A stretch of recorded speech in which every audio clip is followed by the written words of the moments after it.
Good evening or good afternoon, ladies and gentlemen. This is part two of three interviews from the chair with Big Money Exchange, where inclusion matters. Today, ladies and gentlemen, we are with the loser. That's right, the loser of the Red Rock Rumble, who got beat by a 5'2" panda bear, and at least she could win at least one of her matches at Red Rock Rumble. He couldn't even do that. He lost his opening match of the day, so he's a two-time loser, Mr. Killian Krowe. Welcome to our show, sir. Thanks for the warm welcome. Nope.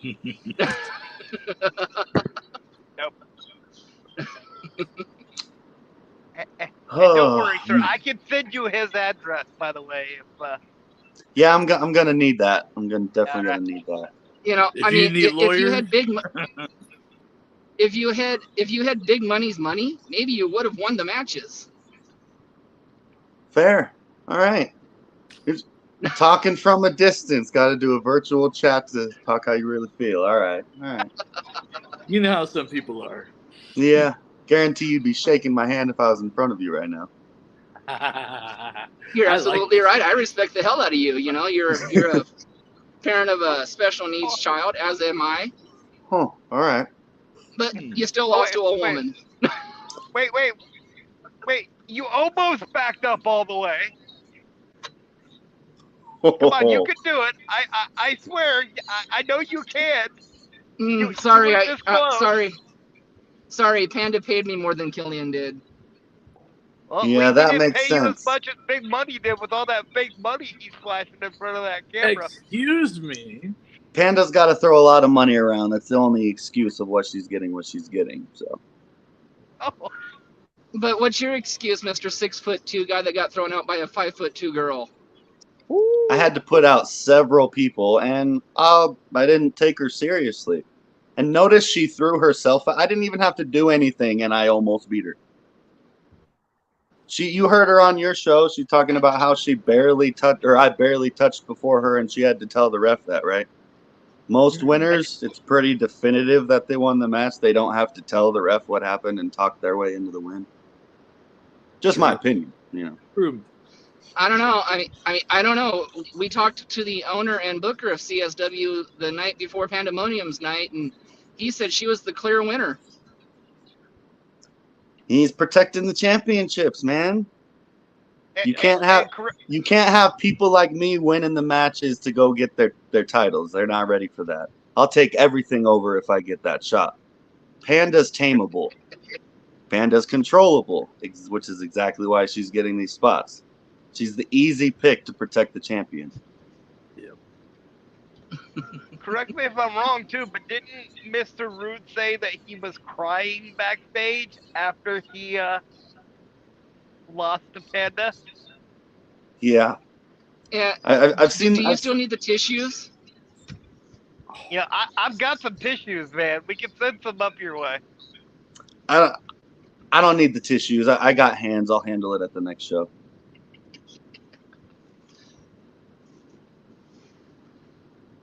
So, well, enough being said. Do you have some questions for this man, or are you going to just insult him all day, Nathan?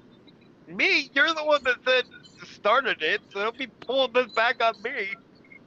It's easy to talk when you're in a car driving away. Ladies, calm down. I will ask the first question. Thank you. Calm down. Sir, if you could choose 5 top indie wrestlers to face, who would you face?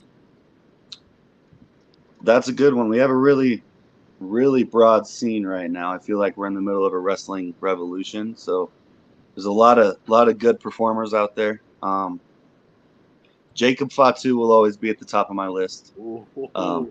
Pretty much anyone in that lineage, but he's big on the indie scene right now, and I'd love to mix it up with him. Sam Stackhouse is another good name that I think I'd have a fun match with. Everybody wants Vikingo, and look at him. I feel like that would be a pretty exciting match. I got to go with the Reverend of Sin himself, Ryzen. It's a pretty big mentor of mine. I'm big into sin myself, so I've taken a lot of knowledge from him. So I'd love to get in there and work with him. Chris Masters used to be on my list, but I got to cross that one off last month of getting in the ring with him. So wow, okay, so, yeah, that was a big one for me. That's some good talents right there. So let's talk about the Chris Masters match. What was your thoughts when that came about? Because, like you said, that had to be kind of like one of your dream matches. I mean, just like everybody else, man, I grew up loving this. So everybody knows who Chris Masters is. I grew up watching him. The first wrestling DVD I ever owned was WrestleMania 22, and he was the opening match on that card. So I've watched his stuff for a long time, even when he was on the indie scene. And when I saw I was getting that opportunity, I momentarily freaked out. Not gonna lie, the fangirl came out a little bit, but the competitor in me took over, and I realized it was a good chance to show just exactly what I'm bringing to the table and what I offer in this business. So that's good on your resume. Yeah, it definitely took that by the horns, and it's probably the best decision and best opportunity I've had yet. So, ladies and gentlemen, remember he said fangirl instead of fanboy. Yeah, you're inclusive, right? Yeah. The screams, everyone would have thought I was fangirling, so I might as well just throw it out there. Although I have to say, you had some very good counters to the Master Lock in the match that I saw. So I try, man. I study my opponents. I have an MMA background, so I've been competing in a physical fashion pretty much my entire life. So rule one, always study who your opponent's going to be. So I knew that was going to be the weapon he threw out every chance he could. So I needed to be ready for that. Nice. All right, one of you guys, come on. I broke you two girls apart. Let's go. Go ahead, Mr. Noss. Who were your wrestling heroes growing up? Everybody's favorite, The Undertaker, for sure. Especially with like I said, I come from an MMA background, so to see people who would strike in wrestling was like really cool to me. So seeing that he was probably the most legitimate striker that wrestling had, I took a lot from that. Batista, especially in his like heel run after he turned on Ray, that was like phenomenal work to me. Especially coming from, he was like white hot baby face for like 4 years, so to flip the switch like that was pretty cool. That was. Chris Masters was on that list just because of physique, and like the way they surrounded his finish was like highly respected. So I always took a lot from that of like, you got to have the body to get to the top here. Yep. And yeah, so definitely him. And then when TNA opened, AJ Styles, a lot of those guys over there, Kurt Angle's run there is probably one of my favorite runs of all time. That was a good run. Maybe not health-wise behind the scenes, but the work that man was putting out was phenomenal, bar none, one of the best. And again, coming from a amateur background myself, I've always liked those very shoot style, very fight style. I've always really appreciated that, and that's what I try to incorporate a lot in what I do, is bring my fight style to the game. Nice. Well, I do like the top 5 questions too, so I'm going to ask you this, and I'm hoping that you, in your answer, you have one certain person I'm looking for. Give me your top 5 independent female wrestlers. Brittany Brooks. And I didn't expect that question. That's a good question. No, we said top 5, not lowest 5, right? We're gonna go broad horizon. Abaddon, for sure. especially now that they're back healthy. I feel like they're probably at the top of their game. So Abaddon's doing some pretty great things. K Daver is on that list. They're tearing some things up right now. Don't tell them I said that, but I don't want them to get a big head thinking they're higher than they really are. But I would say Panda, but just because I know that's what you guys are wanting me to say, I'm going to go ahead and keep her off the list because she has not proved to me she deserves to be on that list yet. Funny. I don't know, man. Su Yung. Ooh, okay. And I'll have to go with Tyra 2 belts. I'll give credit where credit is due. Tyra's been tearing it up in more than just one place, so you gotta give her credit. But wouldn't it be fair though, at Headlocks for Hospice, when Miss Panda beats Tyra, wouldn't it be known that Panda would beat Panda 2 belts? Okay, the belt that she won is a one-time belt. You're not gonna see it again. She doesn't get to defend it. Otherwise, I'd be taking it at the next show. She got lucky with a win, and she gets to live off that for apparently until Headlocks when she gets put in her place. You could bank on that. I'm about the money. Okay. Smart man. Well, I just happen to know a manager that's looking for big money talent, and he's willing to expand into Colorado. Let's talk after the show. We can have some ideas rolling. There you go. This is the best one you ever had. I'm just letting you know. Smart man. Just brilliant. And I'd like to let you know that K Daver's in the chat, and she said he just doesn't want to admit that Panda's better than him. I don't lie. Why would I want to admit something that's not true? But it is true. She beat you. Didn't count. It's a fluke. I want to give a little history lesson, right? In Rumbles, when two people land at the same time, what usually happens? It's a tie. Look at Shawn Michaels Bret Hart and Lex Okay, Luger. I'm going to give you a better example. Batista, John Cena. They landed at the same time. They restarted that crap and made it a definitive. No one restarted it. They just gave her the win because they knew that's how they're going to protect the champion. Yep. I don't know, though. I heard sir, I watched that match, too, and I only hit the floor. That was going to be my point. She hit the floor. But correct me if I'm wrong, but isn't okay, feet supposed to hit the floor? Hey, we're going into technicalities now, okay? Okay, is there another question here, Mr. Noss, or are you going to infuriate the guest even more? Actually, Kay had another good point. She said you ate concrete, she didn't. Didn't she go out yelling and screaming at people because she was offended? I'm pretty sure I've seen my 4-year-old throw the same temper tantrum Kay did after they got eliminated. So on a daily basis. But yeah. But to be fair, at least Kay Daver also won one of her matches at the Red Rock Rumble compared to your no wins. With help from someone legitimate, yes, I'll give them that.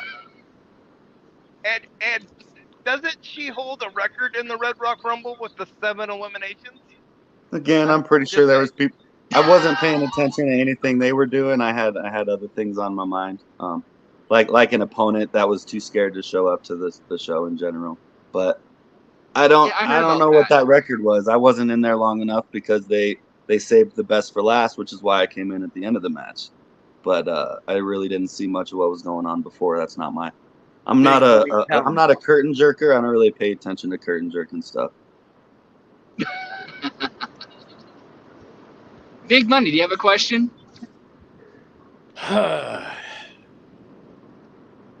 Let's see. Where would you ever compete in Southern California independent scene? If so, if you know any, where would you go? I'm open to everywhere. I'm really opening up my horizons on where I work now. I'm just trying to get out more. I feel like I'm doing pretty well in the Colorado scene and the nearby areas, so I'm wanting to get out there a little bit more. So I'm always down to travel, man. We'll be talking. Hey, yeah. Who are some of your biggest rivals? No. Rivals, I kind of have to. Rivals, I look at people at my level. So again, we can't really talk about Panda. Cadaver. Maybe.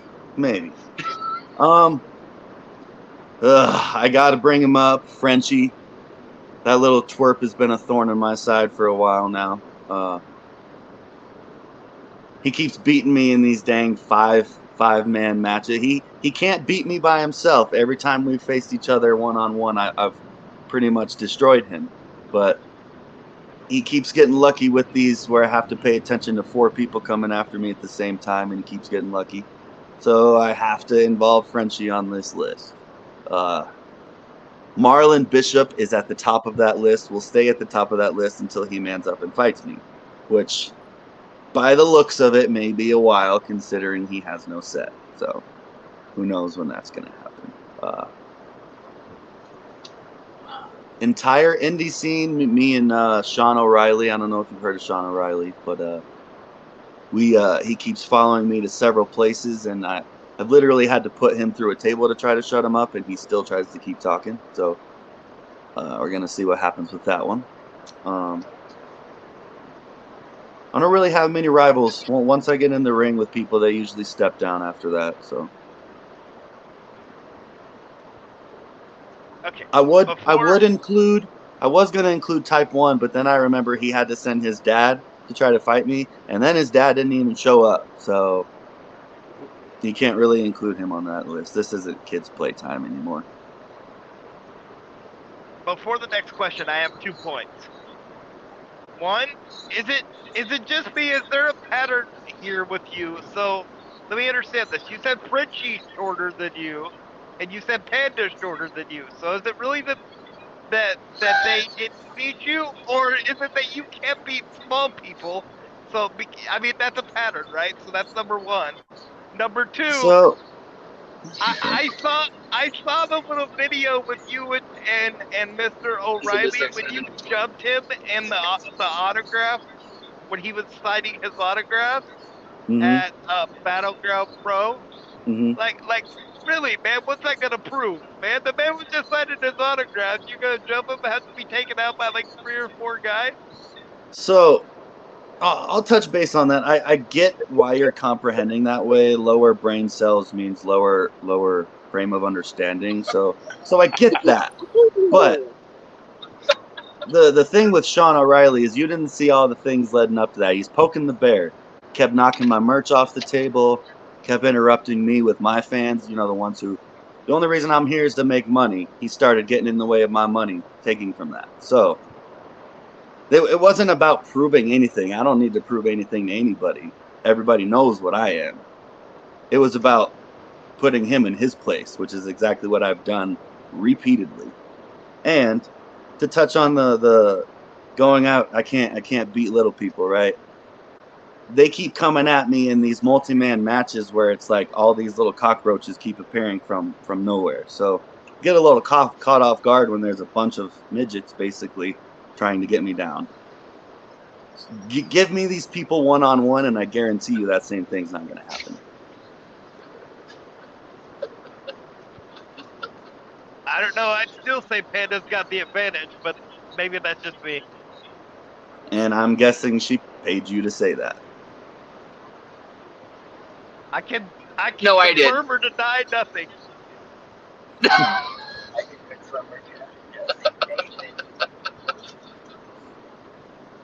All right, time is money. Give me some more questions, guys. Let's go. All right, big money, you're up. Your top 5 favorite tag team of all time. Any promotion, any era. Ooh.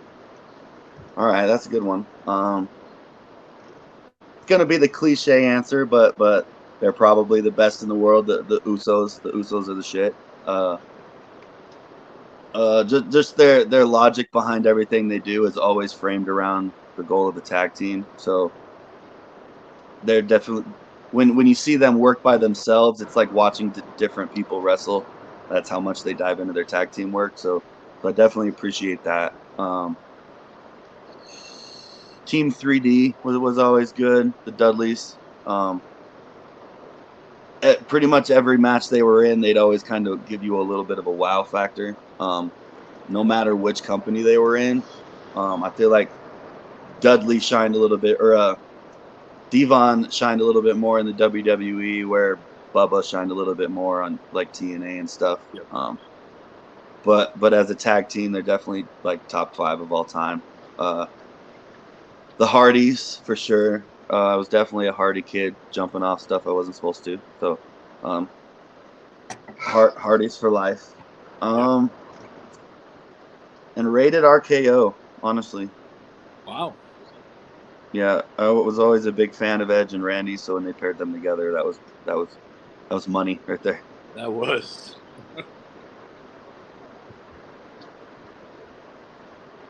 Oh, did you get my Frosty yet?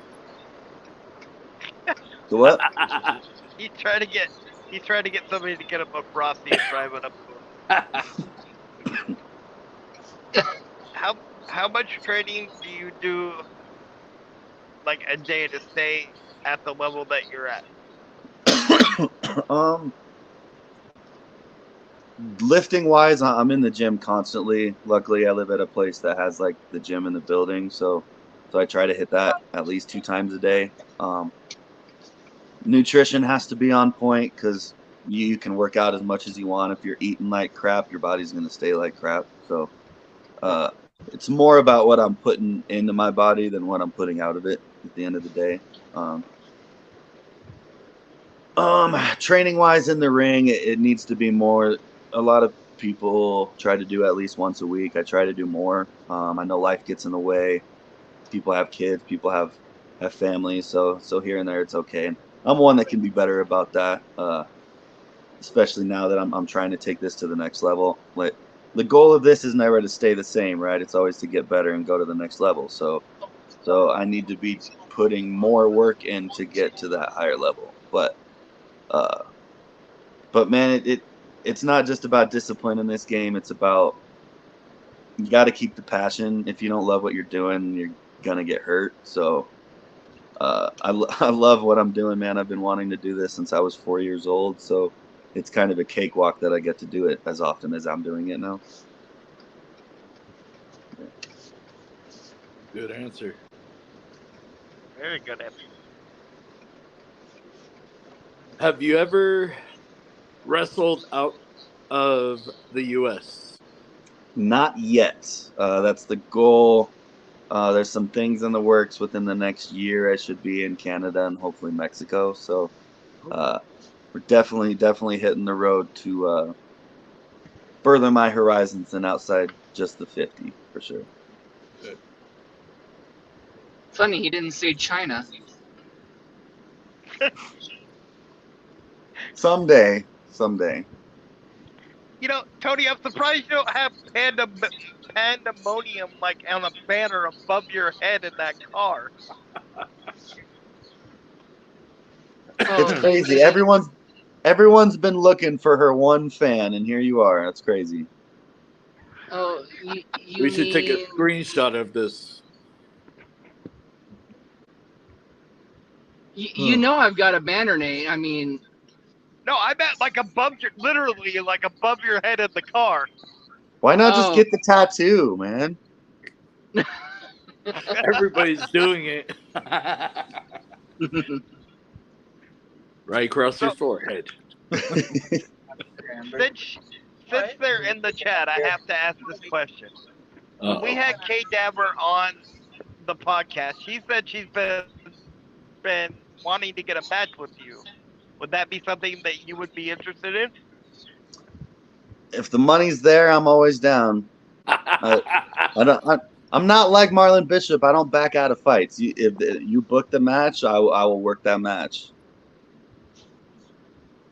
That would be But one hell of a I match. don't I'm think they're ready for that yet. I think it's time to hit the pavement a little bit more. But stop throwing tantrums and maybe put the work in, and we'll get there. But someday. Are you worried about her throwing tantrums, or are you just saying you can't handle the screen? I'm more worried about the fact that you're calling them her than they. I feel like I'm giving them more respect than you are. But that's just me. Anyways, next question. Oh, All right, then. he got you there. Can you tell us about the championships you won?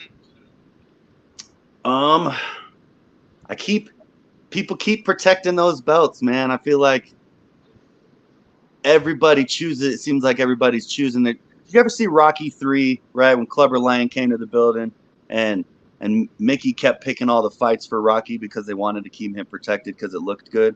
Yeah, I feel like we're in that situation now at most of these companies in Colorado. So, I want to talk about my titles of overall my life. I'm a 2-time state championship and gold medal in jiu-jitsu. I'm a blue belt. I've been doing that for 6 years. I've trained with some of the best UFC fighters that there are. So I've been able to travel with that pretty much all around the states with that as well.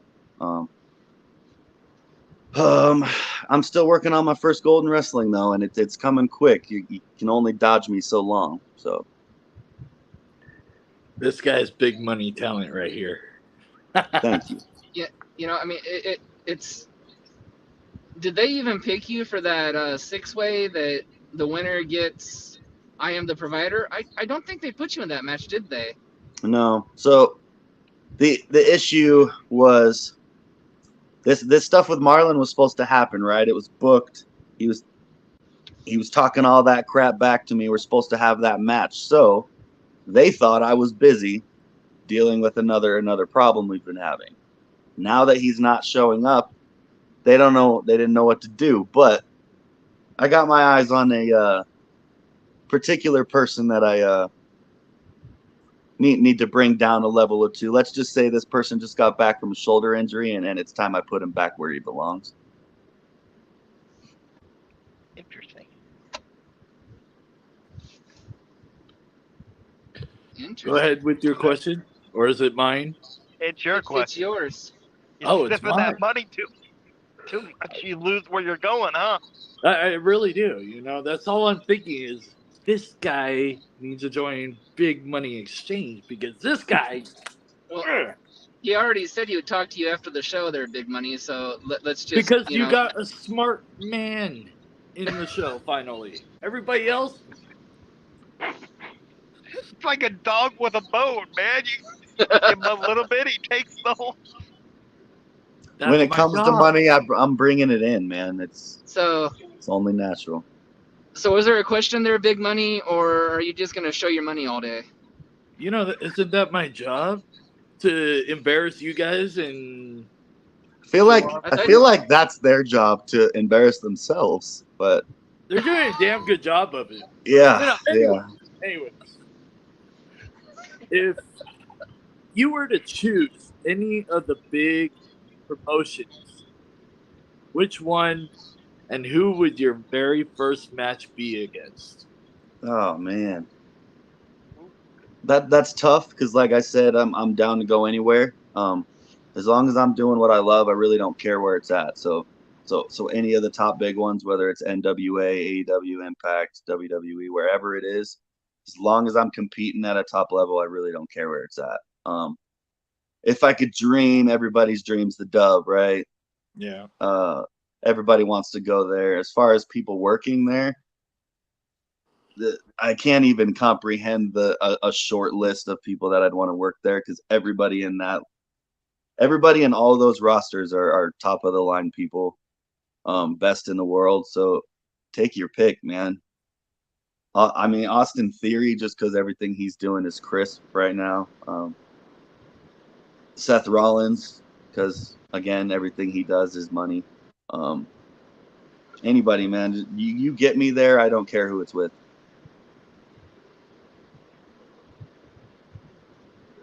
So I know you've done both. Which one do you prefer, singles or tag team matches?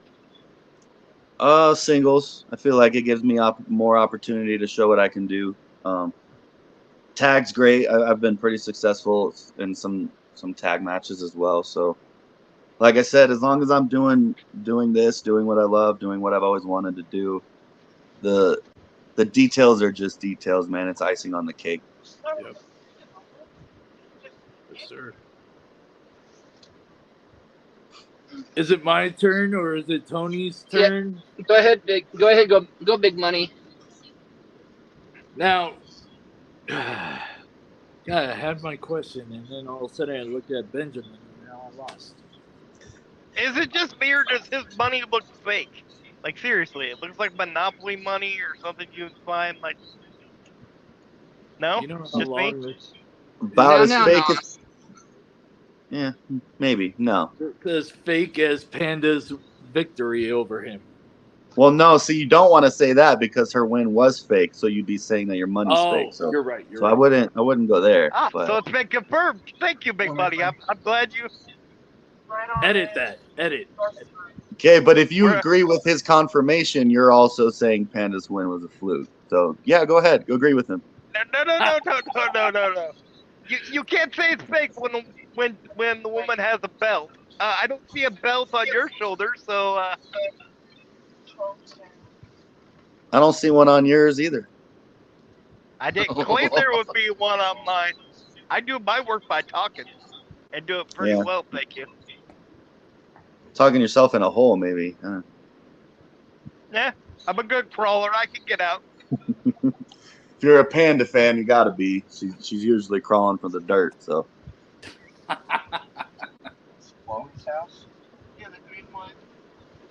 Yeah, I believe the question's for you, Nate. Go for it. So, I'd like to compare, our guests to some wrestlers, and the two that I came up when I watched your stuff. Oh yeah, this ought to be good. Kama, the Supreme Fighting Machine, and Alex Kane from MLW. Interesting. Okay. Actually, that is interesting. Not bad. Not bad. I don't understand your question in that, though. Yeah, I don't understand the question either. Well, I figured I was downgrading you enough. Although perfectly fair, because Panda is the better, wrestler. Otherwise, you would have won the Red Rock Rumble, and you didn't.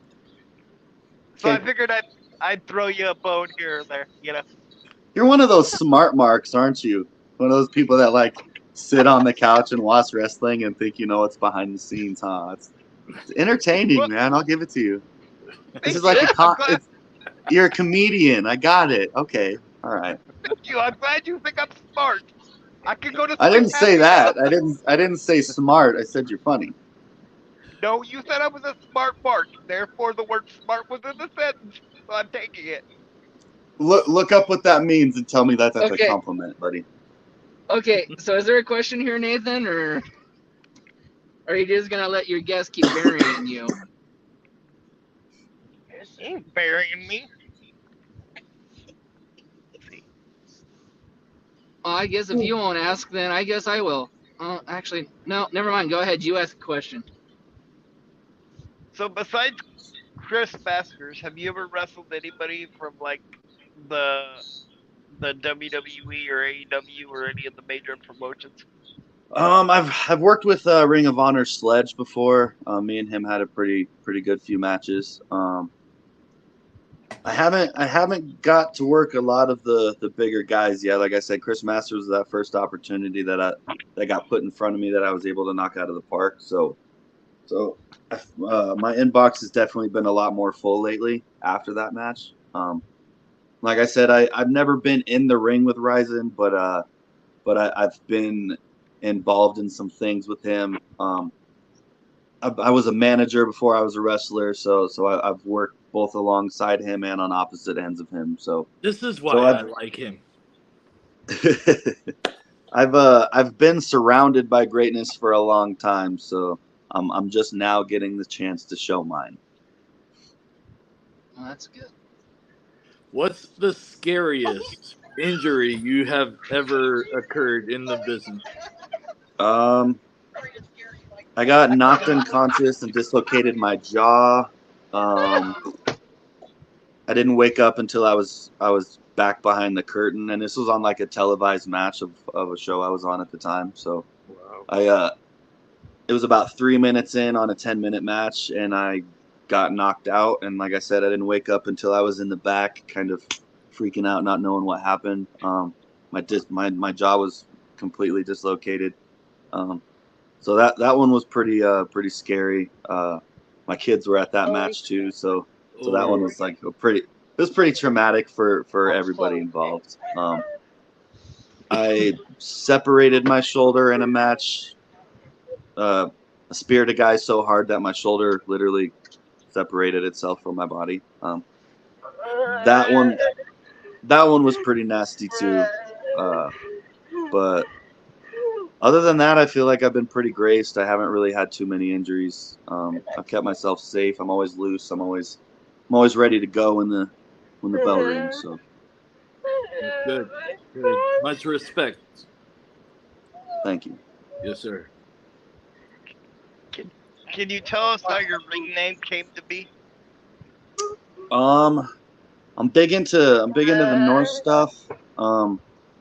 Really big into like Viking history, Viking heritage and stuff, and like ravens and crows are really big in the Viking mythology and like the way they live life. It's like a symbol. So I pretty much came up with my last name first. Like I said, the Viking stuff is always really called out to me. My ancestors are all from the Viking heritage, so it's something that hits home with me. And then after that, I kind of just found a name that started with a K. I came across Killian. It fit with some like real world of like my real name and stuff. So, yeah, we started with the last name and went from there.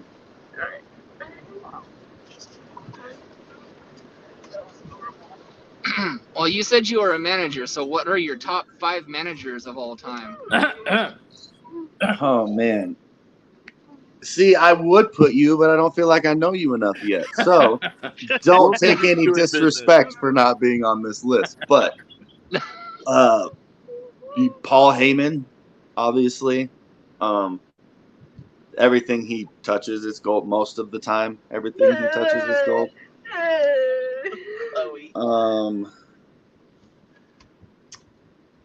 Paul Bearer for sure.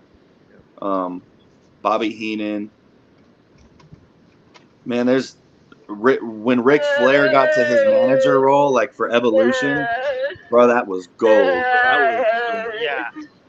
I don't know, man. There's too many good ones for me to. Managers will make a good talent great. So there's been a lot of managers that have helped take people to the next level. I mean, look at MVP, what he's been able to do with Omos since he took over Omos. He's a completely different animal. Yeah. Yep. So you take someone who's floundering and you give them someone who can talk their way into situations. Some magic can happen. So yeah. Now, if you would you ever support your child to join wrestling? Yeah. One of my kids already has. Basically every Sunday we do training at the Primo's Butcher Shop with I Am the Provider. He actually trains my son. So yeah, I'm the type to where I'm not going to tell them what they can or can't do as far as career choice. My parents actually tried to do that to me, and it didn't really change what I was going to do. So, I'm gonna be the type of parent to where they as long as they're not hurting anybody and they're not hurting themselves, I'm gonna give them the freedom to choose whatever career that they want to do. And if it's wrestling, I'm gonna be there to help them. So Got it.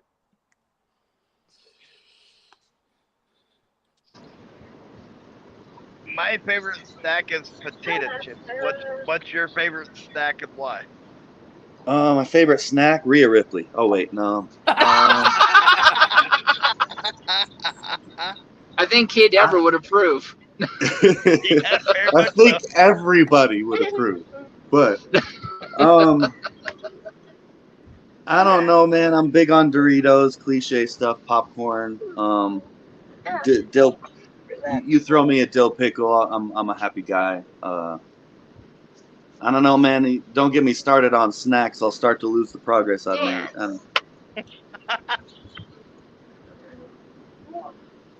And we Now, just got confirmation in the chat that yes, K Dabber approves on the Rhea Ripley comment.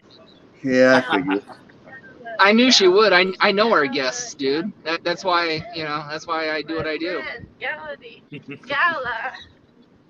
what kind of advice would you give an up and coming professional wrestler? Do the work. Everything is uncomfortable at the beginning, so if it was easy, everybody would be doing it. So it's not going to be easy, but you put in the work. You remember why you're doing this in first place. Keep your passion. Don't burn yourself out. As much as everyone likes to say, train as often as possible. I feel like that's to a limit. Don't overtraining is the number one killer for passion. So definitely give yourself the time to breathe. Give your body time to heal. Give yourself those breaks to be able to recover, but definitely put in the work. Stay consistent. Study as often as possible.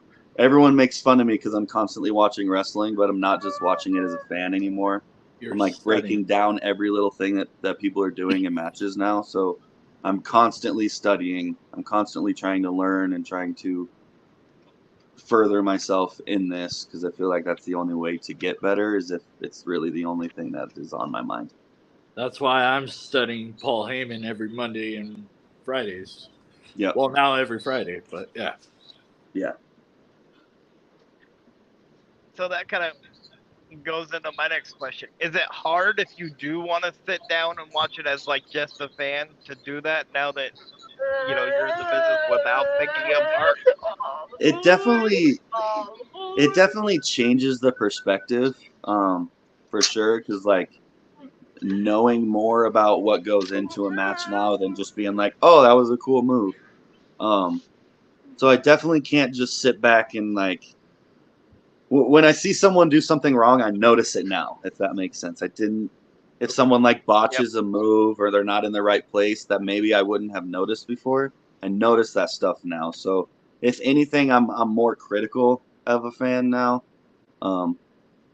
because I noticed the things that I didn't really notice before. But I'm still able to sit down, and especially having my kids, like they're into it now, so I can kind of like I can see them being the fans still, so I can kind of live through them with that.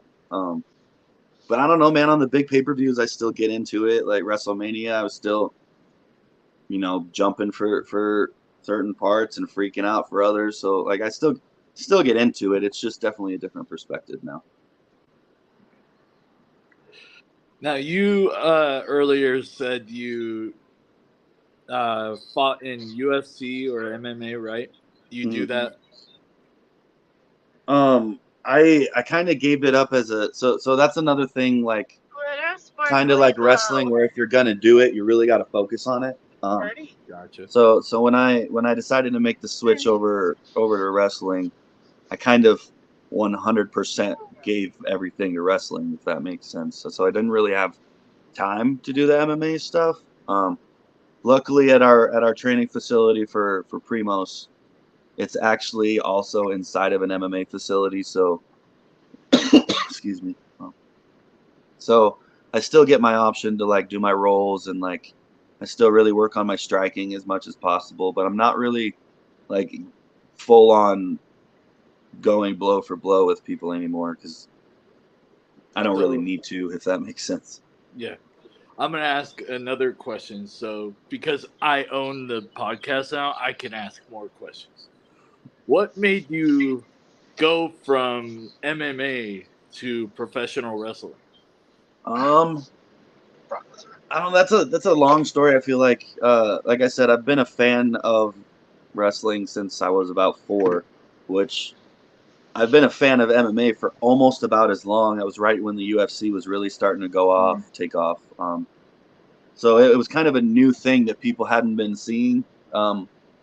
It's a whole different animal from boxing and anything else we were watching. So I really got into like the real grittiness of the UFC at the time, because that was back when like there was not a lot of rules.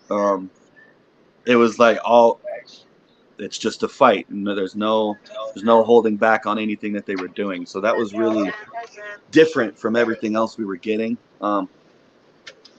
So you find more places that you can train MMA than you can train at wrestling. So growing up, I didn't know that there was wrestling schools. Like nobody tells you, oh, go to a wrestling school. That's how you get in professional wrestling, because that's just, nobody talks about that. So I didn't really know how these people were getting in the WWE and into TNA. So I got into MMA as one. I was getting bullied a lot, so it was an outlet, a safe outlet where I wasn't going to get in trouble. I learned how to defend myself. I didn't grow up in the safest area, so being able to have that in my tool bag to pull out in case I needed it was the main motivation in that. And then COVID hit, man, and like I reevaluated some things. I had in my early adult years, I had to get a cornea transplant. So I actually had to get 2 on the same eye because one of them failed. So I ended up being like 90% blind. I was pretty disabled. I had a cane. I was getting ready to get a dog and everything. So when I got that fixed, I dove back into jiu-jitsu because I can protect my eye in jiu-jitsu. I'm not taking punches. Yeah. And then the love came back. I started getting into like full contact, learning how to protect my eye in a fight and stuff. And then when COVID hit, I reevaluated I was basically putting my health on the line every time I was in a fight.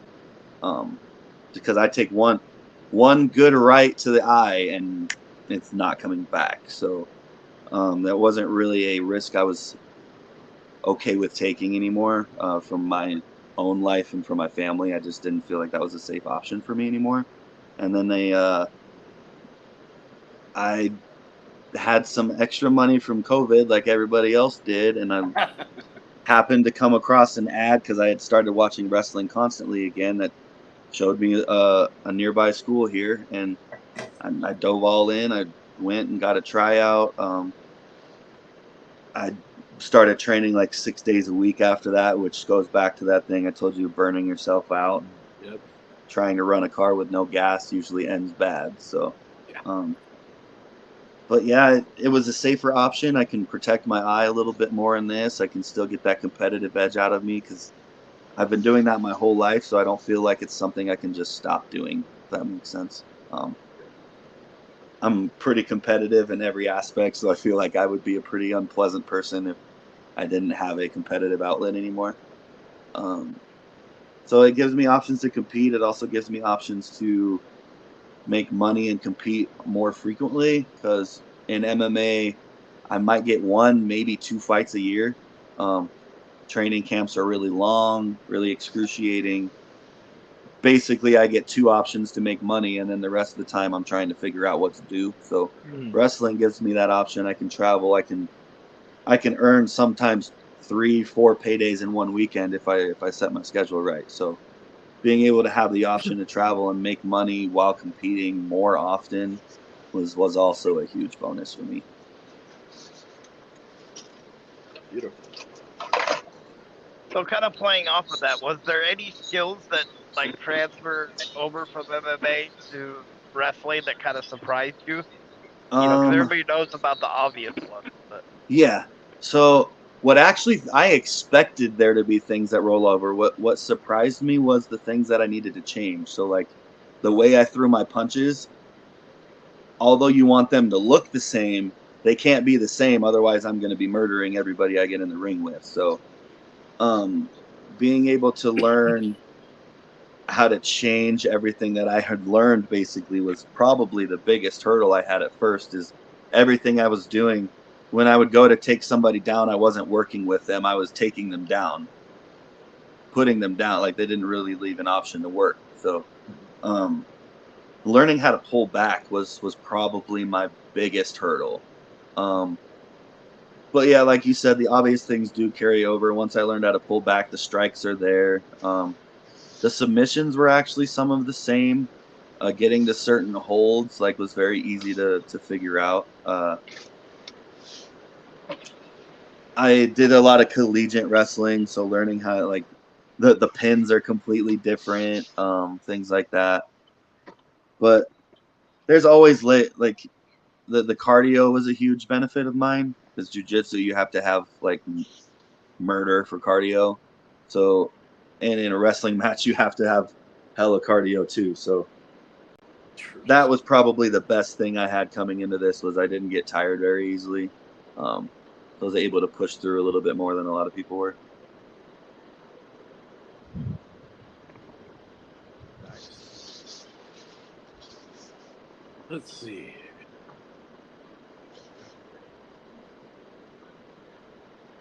Did your parents or brother and sister support you in starting in pro wrestling? No, actually. It actually caused a pretty big rift with me and most of my family. Oh wow. I have 3 older sisters, and only one of them is really supportive of this.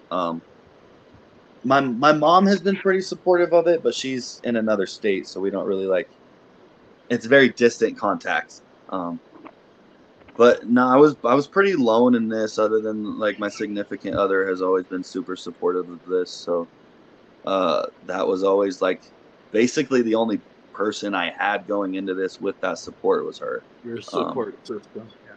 Everybody else kind of thought it was a joke, especially going from I had all my MMA, my UFC buddies, and they all talked down to it that I was choosing to go from that side of a fight versus this side of a fight. So I didn't really get a lot of support from that. I'm getting a lot of support now, which I think is funny. Because now that things are starting to take once that Chris Masters match got booked, my friends list started to get a lot bigger. A lot of people I hadn't talked to in a couple years were really excited for me all of a sudden. So it's pretty funny. But no, man, I was pretty basically on my own mindset is what motivated me for most of this. Nice. All right, forehead. So, I mean, Nate. Sorry. I have a thing. I keep telling you. Well, actually, actually, let me ask something here. You know, he's title driven, so we know a gentleman that has 10 or 12 titles that he could possibly take, but he's got to talk to I told you so, because he told you so, because he's better than everybody, Mr. Gino I told you so Rivera. Gino Rivera. Oh yeah, all right. I'm ready to scramble. Maybe you can go take one of his 10 titles. Anywhere, anytime, man. I'm ready to go with Gino anytime he wants it. If the money's right. I've got to know that dude a little bit. We've had a little bit of drives together, so I'm down to scramble with I told you so whenever he wants it. I don't know. He took out Nathan Estrada backstage pretty good back there at Rocky Mountain Pro. So yeah, he did. He's got a. I like the slight-handedness. Like you said, I tried to attack Sean behind his back. Have you ever been in a fight? A fight isn't always fair, if that makes sense. So this is about fighting, man. stop worrying about what's fair and what's not, and start looking at what's real and who's putting people down. And Gino, you may not like the way he's doing it, but that man is putting people down exactly like he said he was going to. So, gotta give props where props are due. Okay, so you asked me if I've ever been in a fight. Yeah, and I won every one. You want to know how? Video games don't count. I had an electric wheelchair. Has a very pointy footrest to it. That's that fair. footrest does wonders to the back of the calf. Yes, that is fair. That is fair. You probably take me down pretty quick, not even lie. Now, I know you trained with Al Snow at the Al Snow Wrestling Academy. What was that like? I learned a lot. There's definitely a lot of people that go in and out of those doors that I gained a lot of knowledge from. I really learned how to do the basics well there. The beginning stages of wrestling was really pounded in there, so learned a lot. Being able to get help from people like Al Snow and D'Lo Brown is never a bad thing. Josh Matthews was another person that kind of helped me along the way. So being able to learn from these people who have been and stayed at the top for long periods of time was very, very helpful for the early stages of this, which is probably the only reason I'm at where I am right now, is because of the people I've been able to get knowledge from. But man, my career really took off when I came over to Primo's Butcher Shop, man. The knowledge that they're putting in there has escalated me both in and out of the ring probably 10 times to where I was before I made the switch. So if you're trying to get into this and you're near the Colorado area, Primo's Butcher Shop is the place you want to be. Empower is great too. Empower up at Colorado Springs.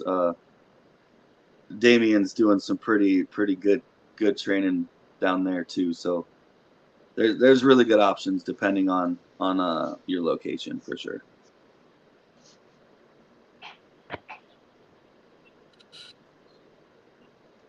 Go ahead, Big Money.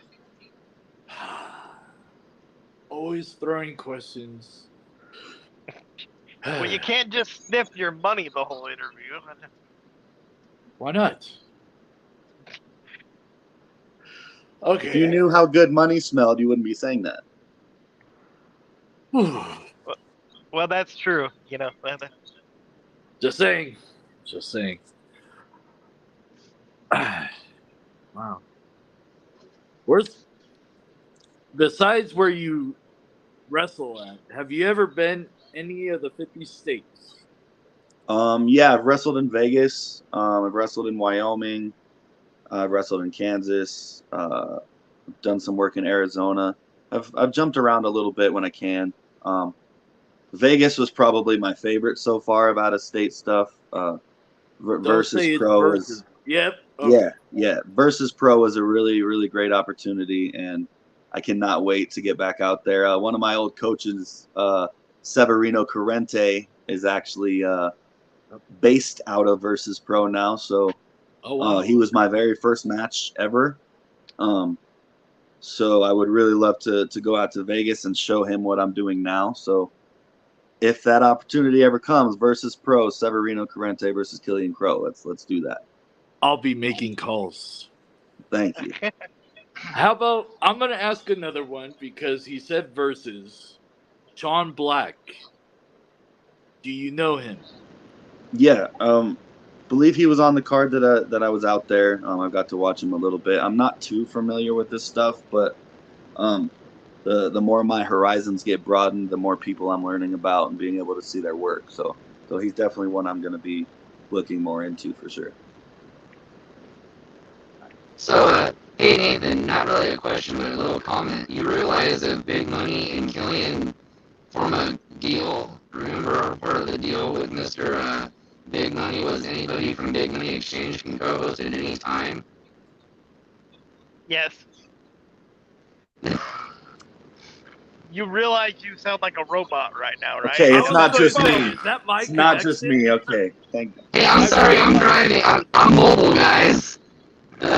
thought I was talking to Optimus Prime or something in a minivan. I'm sorry. I was about to do that thing when I was like 5 years old, slap the side of the TV and be like, "Hey, is this working?" Something along the lines of him saying that anyone can be a co-host if we get involved with big money over here. Which, who knows? Maybe I'll be co-owning this show before it's over, and you'll be out of a job. Who knows? Who knows what? I'm never out of a job. Please, when you look like this, you're never out of a job.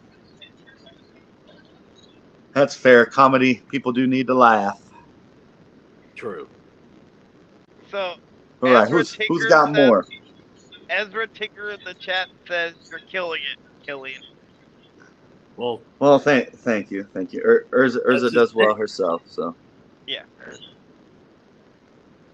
That's why he's big money. That's right. What's your opinion of death matches, and would you ever consider being in a death match? Man, death matches, I have a very deep respect for that. A lot of people think it's I hate when people say it's garbage, because the things that they're willing to do to themselves just to make sure everyone is entertained, I feel like deserve some respect. So I've seen a really good friend put his entire life on the line, and it's been 2 years and he still hasn't walked because he did a death match and tried to put on a show for people and things didn't go his way. So I have a huge respect for death matching. I haven't been in a death match yet. I have a hardcore match next month. That's going to be pretty. Me and Sean O'Reilly are going to squash this thing pretty hardcore style. So we're going to take things to those limits for sure. So yeah, man, if the opportunity ever comes to where a death match is put in front of me, I'm not going to walk away from that. Nice. And K Dever says, "Oh great, another reason for him to keep running his big mouth." That's right. But see, I think she was talking about you. I'm not quite sure if that was clear. She wasn't talking about me. Yeah. Everybody's talking about me though. Don't you get that yet? Well, everybody needs some charity every once in a while. Hence why you have your own show.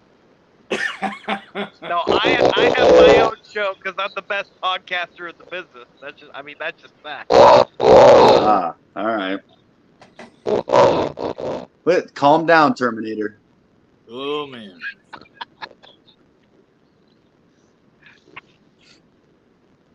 Who's next? Go ahead, Nate. See, who was the last person to give you advice on your wrestling skills, and do you still use it today? The last person to? Yeah. I mean, I'm the type to where I take advice on the daily almost. The only way you're gonna grow in this is if you take the advice of the people who've been there before you. So if I said I wasn't taking advice, I probably wouldn't be going anywhere in this.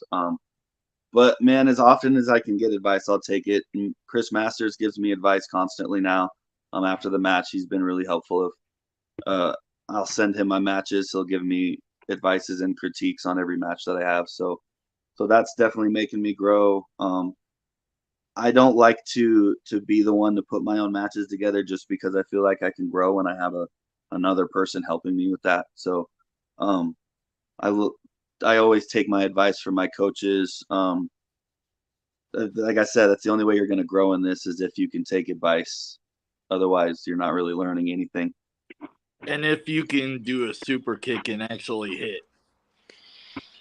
Yes. I have a story on that. We'll talk later about. All right.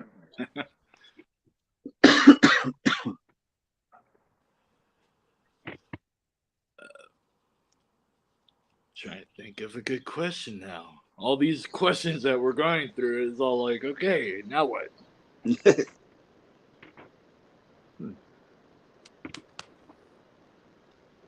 Terminator, do you have a question?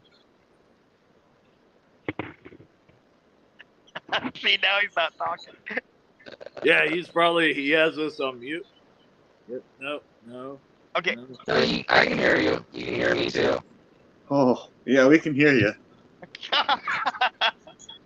No offense, you sound worse than my wife. Oh, that's definitely gonna end you up on the couch. I hope she's not watching, man. You can't be saying that. She's probably right next to She's her. already sighing.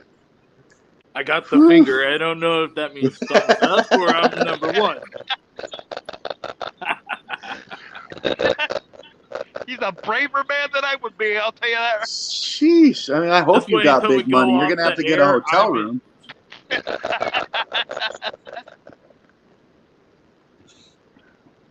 So can you tell us how your finishers came to be? Man, they started again with my MMA stuff. My knockout punch is my biggest weapon, so why not use it? It's called the Krowe to sleep. I feel like you can understand why it's called that. So that one was pretty self-explanatory, which I feel like all of mine have. They most of them are MMA based, if not someone I enjoyed watching growing up. Like I said, I'm big into Batista, so the power bomb will always be one of my favorite things ever. Oh yeah. If I'm feeling like I need to assert some dominance, is always a power bomb. So, I don't know, man. It's always creativity mixed with being a fan, mixed with I usually incorporate my MMA expertise into it.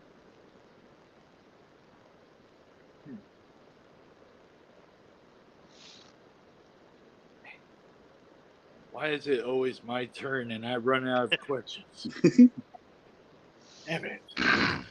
You got all that money, maybe you should pay a writer to sit next to you too, so he can write down the questions for you. I should have Boom Mayhem over here, but you know, he's all the way in SoCal. Stupid VP.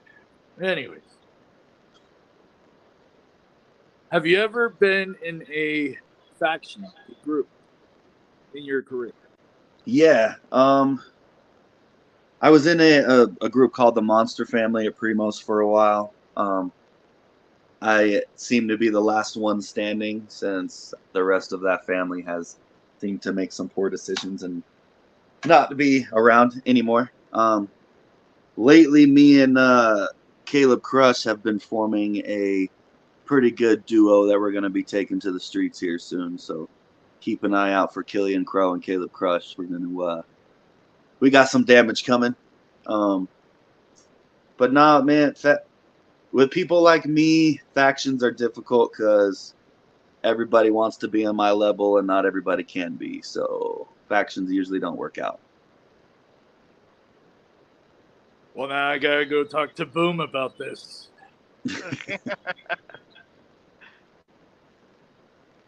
So I know you use the spear in your matches. In your opinion, who has the best spear? Ooh, Oh, I mean, you can't really go wrong with early run Goldberg, man. His spear was nasty in his new run. I'm not really going to talk about because I pretend it doesn't exist most days. But it's more like a slow walk that has a lot of falls along the way. But Yeah. but no, 90s Goldberg, Rhino, his gore was pretty nasty. And Edge, man, with how small. Usually, you see the spear being used by big, meaty men. So the fact that the spear was used so dominantly by someone who was pretty average sized was pretty.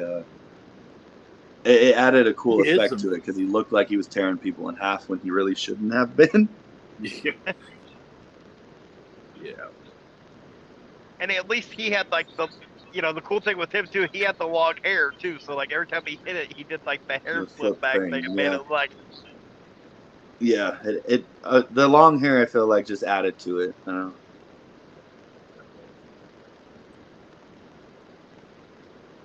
Does Terminator have a question? Does your microphone work yet? Nate, Hello? Yeah, we can hear you. Okay, good. Who's your best wrestler turned actor? Oh man, I know everyone wants to say The Rock, and as much money as he has made, all of his characters are the same character, basically. He pretty much just plays himself and gets money for it, which, hey, man, if you only have to be yourself and go to work and get paid millions, I'm not going to talk down on that. That man is very successful. But Batista, as far as all around, all of his parts, I feel like are different. I watched that the Cabin in the Woods movie that just came out, and that was like made me kind of look at him differently because like he'd go from Drax to basically this like dude that's not really living on the same planet as everybody else, basically. Right. I feel like it gave me a little bit different perspective on what he's actually doing in acting, for sure. What's your favorite? Again, I'm sorry. I was going to say, and again, that makes him big money talent because that's Big Money's answer too. Smart, rich minds think alike. But go ahead and ask your question. Okay, your favorite wrestling movie of all time? Favorite wrestling movie? Ready to Rumble, man. That movie is a freaking classic. I don't care what people say. I'm also gonna throw one that really isn't a wrestling movie, but the Longest Yard remake was like so great because it like half of the people in that movie were retired wrestlers. So that was oh come on. My favorite part of that movie was when Kevin Nash accidentally took the estrogen and the yeah.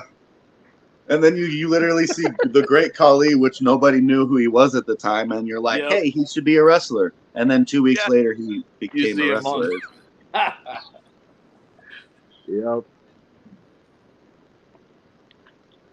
So, what was the one match that you had that when you got back to the back, you went, okay, now I've arrived in pro wrestling? Chris Masters, man. 100% all day, I will say the same thing. Chris Masters. When I walked back through that curtain, I was a nervous wreck before that. I'll play this tough card all day. I'll pretend like I wasn't shitting bricks for that match, but I was. But after I came through the curtain and like at the end of the match, he did the whole, he picked me up off the ground and shook my hand and kind of gave me my moment. So I feel like that moment right there, he wouldn't have done that if he didn't think I was offering something. So that moment right there kind of solidified to me that maybe I can do something in this. Kind of got my brain reworking things a little bit on, all right, I made it to that level. I'm able to hang with someone who's been to the top. What can I do next? So, yeah. Got a long road ahead, man. Now, here's one along with that Chris Masters match. What advice did he give you after your match that you carry on till this day, if he did? Don't be afraid to trust myself. I was the type to where I was asking him a lot of questions on what he wanted, what he needed from me, instead of trusting myself in the moment. So definitely said give myself a little bit more trust because I've earned it. Don't stop being a fan. He said a lot of people will start to take themselves and wrestling too seriously, so they'll stop watching it.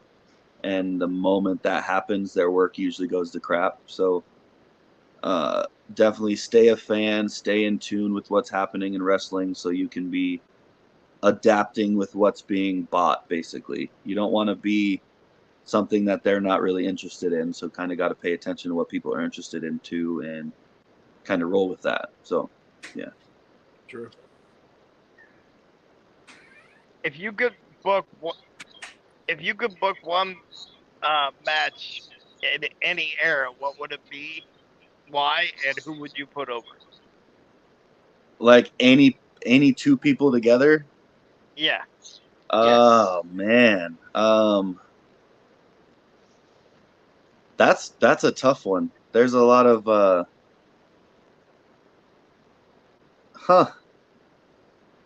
I before this year at WrestleMania, I would have said Austin Theory versus John Cena because I feel like Austin Theory's the second coming. So that one they already kind of did. Sting versus Undertaker in their primes. Undertaker over, obviously. But the fact that they never really got a good chance to go at each other with the gimmick similarities, I feel like that would have been a hell of a spooky promo. So Definitely Sting versus Taker. That would have been big money Taker, match. Prime Undertaker versus the cult leader version of Bray Wyatt. So like the Wyatt family days Bray Wyatt versus Prime Undertaker. I don't feel like I know they got their feud, but I don't feel it wasn't the same Taker that I feel like he could have delivered in a previous era better. Bray Wyatt will probably be one of my favorite wrestlers just because his creative mind is far beyond most people in the industry right now as far as level of understanding and character work. So, same thing with Undertaker. The things he was able to do with that mystique was far beyond what everyone else was doing with their characters. So, definitely those two in both of their prime eras for sure. Yeah, one of the ones I've always thought of is like The Fiend versus Mankind. Ooh. Oh. Yeah, I like that. That would be really good. I mean, just for the mind games alone. Yeah, the build up to that would be something interesting for sure. Now, besides the Chris Masters match, what has been your favorite match you've ever been in? Oh man.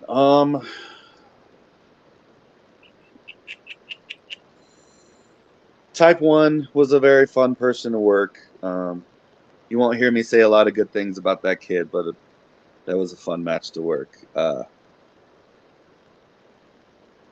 Man, there's a lot. I've gotten in the ring with some really good people. Sean O'Reilly's a pretty good opponent too. He definitely brings it. Got to give credit where credit is due, and the Wildcat Balaam Lynx is pretty much everywhere right now. So I've got to mix it up with Balaam a few times, and I'm sure there will be several more that I very excitedly look forward to the next level for sure. Nice.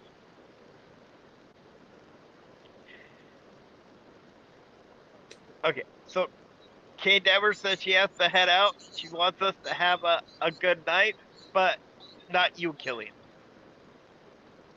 I'm only allowed to use one F word, so I'm not going to use it on you. You're not worth it. But Hey, I haven't cut you off yet. You're good.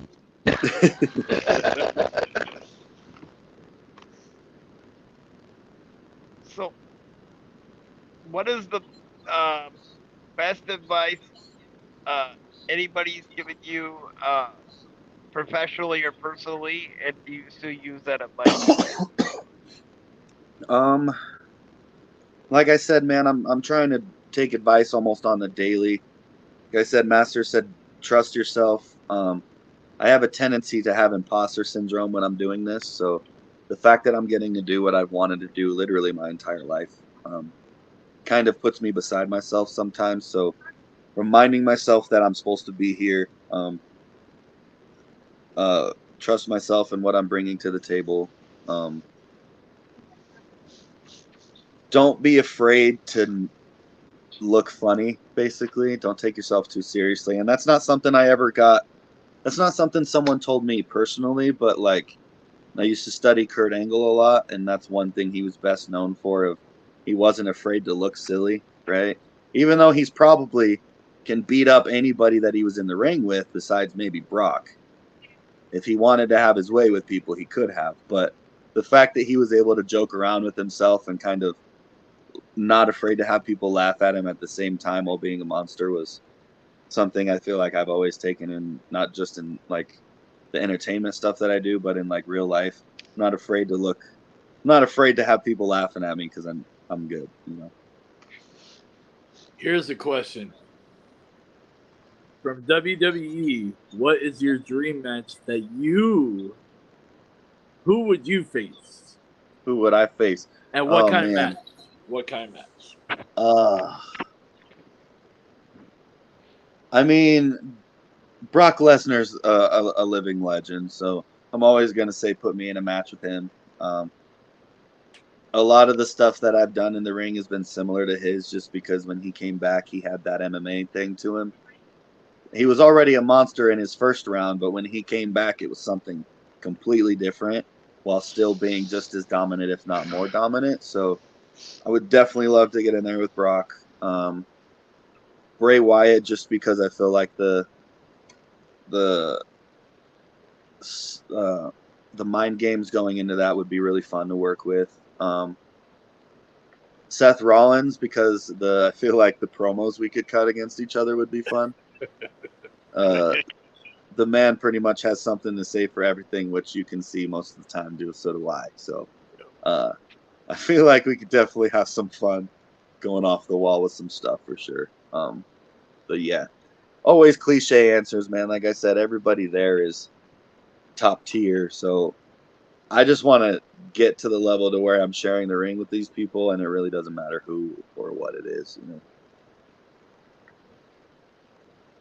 So can you tell us your feelings on the final boss, Bruce Wayne?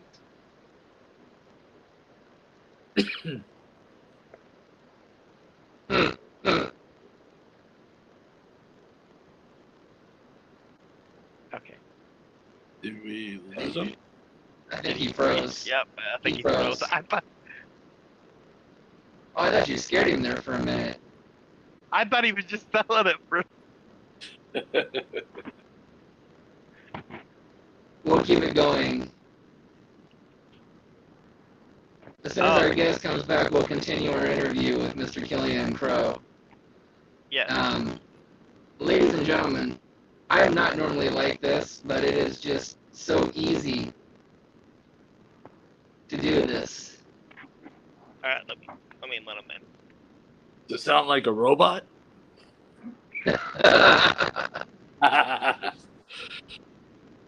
Hello.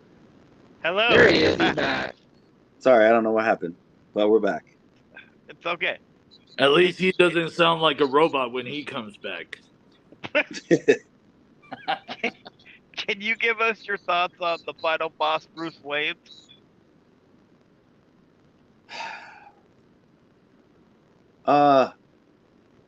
Man, I don't know what to say about him. That getting his nose into crap that didn't involve him, I don't know where to begin with him. My issue was with Marlon Bishop, and now he's making it his issue. And like, I get that they're probably together or whatever, but I don't understand why that has to like come into this. You know, like let your man take care of his own problems. I don't know why you got to bring your crap towards me, but before that, I got nothing but respect for Bossy, man. We like you said, I came from Rocky Mountain Pro, and he's very established over there. So I learned a lot from Bossy, both about character work, in ring stuff. Man, I've learned a lot from Bossy, and I still continue to this day. But he could have kept his nose out of my business that didn't involve him. So we're gonna see who's really final once all these roads lead to me whooping everybody's ass. What's your take on the backstage politics in professional wrestling? Oh man, I don't even think in the world we live in now, it's not even just pro wrestling anymore. There's politics no matter where you go. You go work at McDonald's and you got to politic your way to get the manager position. Like it's not. It's just something that is involved with everything we do now. So you just roll with the punches, man. My goal is I don't need to politic my way in. I prove what I can do, and I'm being put in the situations that I'm getting. I'm not asking for them. So all these people can politic their way to whatever they want. I'm going to earn my way. That's respect. So what kind of mark do you want to leave on the wrestling community as a whole? I want to show that passion can get you pretty much anywhere. Coming from the past that I've came from, I shouldn't be getting to the places that I'm getting. So showing that doesn't really matter where you came from, if you have the passion and the heart to get what you want, there's not really anything that can stop you except yourself. So, Nope. learning to be okay in the failures and keep moving through those, I feel like is probably the best thing you can do.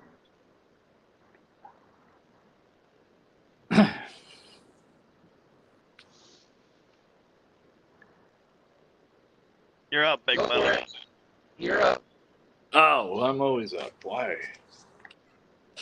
You've been patting yourself with that money too many times. Knocked a few brain cells loose, didn't you?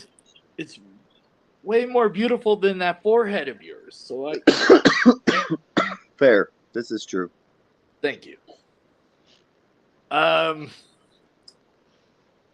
Would you ever consider joining Big Money Exchange? I mean, you like I said, man, I go where the money takes me. So you bring the money, I'll bring the ass whoopings for everybody else. I like this guy. See, I didn't know you got paid in Monopoly money. That makes more sense why you were okay losing the panda. Shut up. God. Man, I must. I took a booking on your show. It probably is Monopoly money.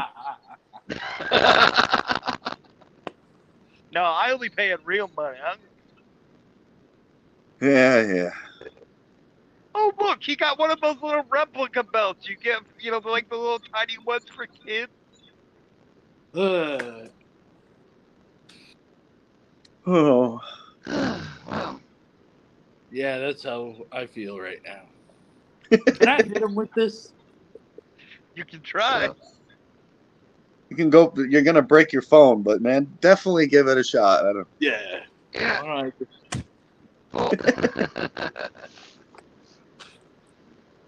What is the craziest thing you've seen at a wrestling show? Either that you've been in, or I was at a Lucha Libre and Laugh show, and two fans decided to take their shirts off, put professional wrestling lucha masks on, and they jumped in the ring against two 250-pound meatballs. Like, oh Lord! So that was probably that song that's going around Instagram right now. That's called like "Dumb Ways to Die" or whatever. That was living embodiment of that song. Of like, why I don't know what level of intoxication you have to be that stupid, but it can't be. You probably shouldn't get to that level again. So definitely that for sure. My question is, did they make it out of the ring afterwards? I mean, they got out of the ring. They're not in the ring still. In one piece or two?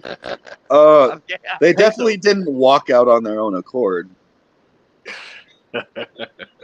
They were definitely thrown out very forcibly, but it was a friendly. Yeah, it's definitely. It may have not looked like a hug, but it's just an aggressive hug. It's fine. Those are the best kind. I don't know that they would agree with you, but. Have you ever fought a lucha? If so, what's the biggest name you have fought? I've worked some lucha shows. The biggest lucha name I've got to work Red Viper, which local scene. He's probably one of the best luchadors that we have in Colorado. He's out dealing with some stuff right now, but Red Viper definitely took my lucha stuff to the next. Lucha is so different from the wrestling that I normally do. It's basically backwards. So learning your left from your rights is a little bit different when you switch to lucha. But man, I just love professional wrestling. So whether it's lucha, whether it's British strong style, whether it's collegiate, like I love all aspects of this game. So I'm trying to adapt myself to every aspect of it.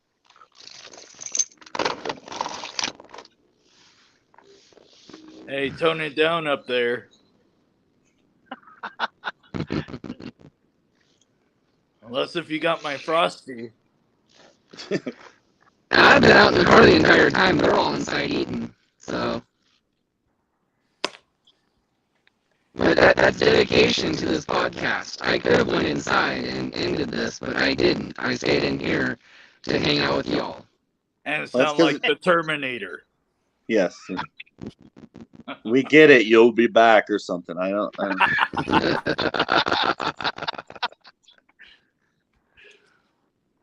So, what was your feeling on the WWE draft that they just had? That was a good question.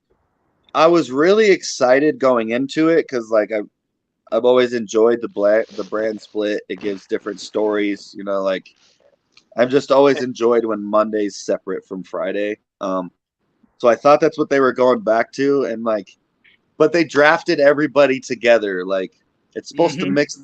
Remember back in the day, Vince used to be like, "It's gonna shake things up again," right? I don't feel like anything really got shooken up. Like, No. they definitely just like, you know how in a basketball game when they like switch sides of the court, but it's still the same teams. It's still the same. I feel like that's what happened. Like, That's all that happened. I was hoping that like, oh, half of Judgment Day got sent to Friday Night SmackDown, and like was excited for the new storylines that could come with duos breaking up, and it just didn't happen like that. So overall, I was like kind of bummed because it didn't really do what it used to do. I feel like the effect it used to have, but I'm glad that they brought it back, and there was definitely some good, like the fact that they're bringing the world heavyweight champion. So there's a top guy on every show. I think is going to be great. Plus, the world Big Gold's always been one of my favorites. So the fact that they're bringing Big Gold back is awesome. But yeah. So speaking about the draft, what NXT superstar are you glad to see on the main roster? Waller for sure. I feel like Waller's gonna do some pretty good stuff. I don't know, man. They're all pretty. I feel like ever since Triple H and Shawn Michaels kind of took over the training of NXT, like all of them are pretty talented. I'm surprised. I was expecting Braun to get called up, Braun Breaker, but the fact that he hasn't gotten called up yet, I was kind of surprised by. But there's a lot of good talent, both still in NXT and just getting onto the main card that I think are really going to make some waves here soon. The only thing I didn't understand was not that the two people didn't deserve to be called up, but when they called up Alba Fire and Isla Dawn, they're a great tag team, but why have them come up with the NXT? Yeah, that one threw me off, especially since they were supposed to be building to like a tag match like the next week or whatever, but knowing that they're leaving NXT was like, okay, they're losing. Yeah, and then they put them up against the team that goes to Raw. So yeah, it doesn't. That stuff was kind of like, I don't understand what's happening right now, but especially since they just got the titles not very long ago, if I remember correctly. So yeah, they did. It was only been a few months, if anything. Yeah. You know? So the fact that they're already doing that, I was kind of thrown off by. But yeah, man, like I said, NXT, they all deserve it. So I feel like whether we don't like the timing that they did it, I guess remains to be seen what's going to be done with it. So. I agree with you on Braun should have been drafted, but well, that's what I thought was happening when he dropped the title. Yeah. And then he turned heel. I thought that was going to be his exit and like refreshing him to a new thing over on Raw or SmackDown. So I think it's coming still. It's not happening when I thought it was gonna. Yeah. Now here's the question. Oh, go ahead. The rumor, and I want to preface the fact that this is a rumor that I've heard, is that he's going to be called up after SummerSlam. That would make sense. I feel like if it doesn't happen around WrestleMania or the draft, usually it happens around like the Rumble or SummerSlam. So. Yep, I see that. Now, which member of the bloodline do you think is going to be breaking the bloodline up? Besides the obvious Roman, but Jay, I feel like he's gonna. I see a little face coming out of Jay, man. I feel like Jay's gonna get tired of the belittling. I don't know whether Jimmy's gonna follow, but at some point it's basically gonna be Solo and Roman left, And then Solo's gonna probably take Roman's head off at some point, is my guess. But and go for the titles, I think. I feel like he's the way they're making him look. I feel like he's probably the next guy. Like they're really putting a lot into his pool. They're really trying to build him up. So I feel like they got some pretty big things with him. And I actually think he's going to be the one that takes out Roman because he's the one Roman's not thinking the threat yet. True. Like, the story that they're painting is taking your eyes off of Solo. It really is, yeah. So yeah, I could see that. I would be happy if Solo was the one to break this streak that he has. To take the titles would be gold. That or Jay. That would be awesome. Jay would be full circle just because Jay was like his first feud as the head of the household or whatever. So yep, they had that Hell in the Cell match. Yeah, so I feel like if Jay had enough and was the one to take at least one of the time, they need to split them up. But I guess it doesn't matter now that they got the world heavyweight. Yeah. They'll probably like make that one title again, and then I don't know. Yeah, and we've asked since they debuted it. We've asked a lot of people this. What do you think about them putting SmackDown talent for that world heavyweight title when Triple H announced that it was supposed to be just for Raw? Since that's I was very confused. If they had done that tournament before the draft, I'd say it made sense. Yeah, but that they these people just got drafted to SmackDown and now they're competing for something that they're going to have to go back over to Raw for. It didn't make any sense to me. Right? Yeah. I feel like that was some too many chickens in the hen house type of writing. Like Triple H obviously has final say, but I think there was too many ideas and some of them it just didn't make sense. Didn't line up right. Yep. Yeah, some of our past interviews have said that was a Vince McMahon, that was Triple H giving Vince one quarter. I mean, the fact that Shane McMahon came out was proof that Vince McMahon is still doing something. Yep. Because that was a clear, hey, buddy, go get your last hoorah before we sell the company and then rip your leg off. But I felt like that just proved that I'm like, oh, yep, Daddy's back in charge of some things because that's the only reason he's on TV right now. Yeah. I thought when they brought the heavyweight title that Roman was going to have to give him both titles to get that one title and be able to go anywhere. Yeah. But that threw me off, too. Yeah, I think with everyone's bitch... Sorry. Everyone's mad because he's on this part-time schedule and he's the only champion. So I get why they aren't doing it like that because, like, you got to have at least one full-time guy, you know? Yeah, you do. Yeah. And that's why I feel like Seth, as much as AJ is, he's he's going to go down in the Hall of Fame, not just for what he's done here, but what he did at Impact. So, but Seth is the clear-cut person that's getting this title.